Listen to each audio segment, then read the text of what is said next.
Good morning friends. মই আজি মদভাগৱতৰ ৪ৰ্থ স্কন্ধৰ আন এটা কাহিনী লৈ আপোনালোকৰ আগত উপস্থিত হৈছোঁ। আজিৰ কাহিনীটো হ'ল নৰনাৰায়ণৰ আবিৰ্ভাৱ। নৰনাৰায়ণৰ আবিৰ্ভাৱ কেনেকুৱা হৈছিলে ইয়াতে অলপ বৰ্ণাই দিছে। ময়ো পঢ়ি আপোনালোকক অলপমান বুজাবলৈ চেষ্টা কৰিম। আপোনালোকে মোৰ ভিডিঅ'টো শেষলৈ চাব।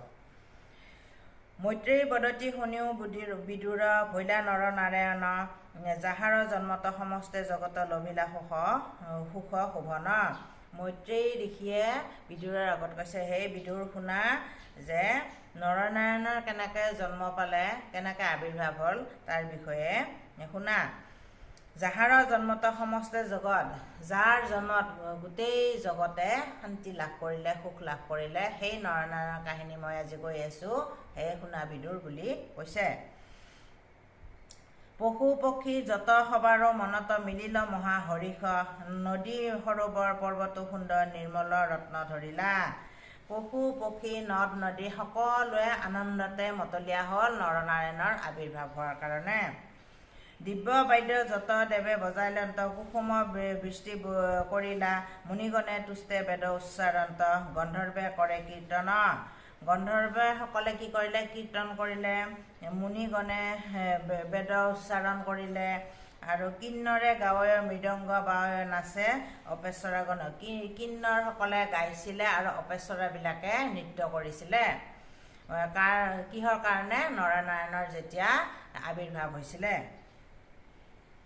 দেৱীগণে আহি মংগল গাইলন্ত, ব্ৰহ্মা আদি দেৱগণ সেই স্থানে আহি স্তুতি কৰিবাক লাগিলন্ত ৰংগমন। আৰু সেই স্থানতে আহি দেৱীসকলেও স্তুতি কৰিব ধৰিলে আনন্দতে। যিটো প্ৰভু নিজ মায়ায়ে আত্মাত সজি আছা বিশ্বখান, যেন আকাশত গন্ধৰ্ব নগৰ প্ৰকাশয় সুশোভন। সেহি মিছা ভ্ৰম গুচায়ে শুদ্ধ ব্ৰহ্ম, জনাইবাক কৃপাময়, ঋষি ৰূপ ধৰি ধৰ্মৰ গৃহত আপুনি ভৈলা উদয়। ঋষি ৰূপ ধৰি হে নৰনাৰায়ণ তুমি ধৰ্মৰ গৃহত আহি উপস্থিত হ'লা। সত্যগুণে প্ৰভু আপুনি সজিলা, আমি হবে দেৱতাক, সৃষ্টি ব্যতিৰক সি হব পামৰ, তাক নাশ কৰিবাক। তুমিয়ে গোটেই সৃষ্টি সজিলা, আমাকো সজিলা, এতিয়া তুমি নৰনাৰায়ণৰ ৰূপ লৈছা বুলি হে প্ৰভু এনেকৈ কৰি প্ৰভু ভগৱন্তক কৈছে, নাৰায়ণক কৈছে। সেহি প্ৰভু তুমি আমি দেৱতাক কৰিয়োক আবে দায়া, কমল পাশিটো অধিক নয়ন কৰুণা দৃষ্টিয়ে ছায়া। হেনয় পৰম পুৰুষ তোমাক নমো নমো নিৰন্তৰ, শাস্ত্ৰেষে যাহাক অনুমান কৰে চক্ষুৰ ভৈলা গোচৰ। এহিমতে সুৰ গণে স্তুতি কৰিল ভগৱন্ত দুয়োজন, তাসমক কৃপা দৃষ্টি আশ্বাসিয়া গৈলন্ত গন্ধমাদন। তাৰা দুই কৃষ্ণ অৰ্জুন স্বৰূপে আখি কুৰু যদুকুল, দুষ্টক বিনাশী কৰিলাক আখি ভূমিৰ ভাৰ নিৰ্মূল। কৃষ্ণপুত্ৰ ব্ৰহ্ম নৰনাৰায়ণ, পুৰুষ কলা সাক্ষাৎ, পূৰ্ণ অংশ কলা, একে বস্তু মাত্ৰ নাহিকৈ ভেদজাত। তথাপি সমস্ত অৱতাৰ গণ কৃষ্ণৰে পৰা আশয়, কৰ্ম কৰন্তেষে চুত বৰ হেন বাস্তৱত ভেদ নয়। সকলোৱে কৰ্ম কৰিবা, কোনো ভেদভাৱ নাই বুলি কৈছে। তাৰমানে এই পৃথিৱীত কাৰ জন্ম হৈছিলে? শ্ৰীকৃষ্ণ আৰু অৰ্জুন, এই দুটা অংশ। শ্ৰীকৃষ্ণৰে অৰ্জুনো এটা অংশ। পৃথিৱীত যেতিয়া জন্ম পালে তেতিয়া দেৱতাগণ দেৱীসকলে ক'লে যে প্ৰভু তুমিয়ে আমাক সৃষ্টি কৰিলা, এতিয়া তুমি পৃথিৱীত গৈ কি হৈছা?